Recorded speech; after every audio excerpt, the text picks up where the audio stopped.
மகிமையிலே எவருக்குமே நிகரில்லாதவன், மறுமையிலே எல்லோர்க்கும் நீதியானவன். மகிமையிலே எவருக்குமே நிகரில்லாதவன், மறுமையிலே எல்லோர்க்கும் நீதியானவன். அறிந்தும் அறியாமல் நாம் செய்த பாவத்தை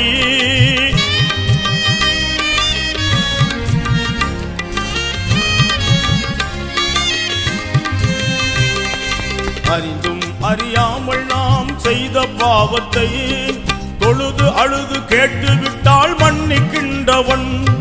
அறிந்தும் அறியாமல் நாம் செய்த பாவத்தை தொழுது அழுது கேட்டுவிட்டால் மன்னிக்கின்றவன். அதனால் கையேந்தி கேளுங்கள் இறைவனிடத்திலே, கருணையே உருவான தலைவனிடத்திலே.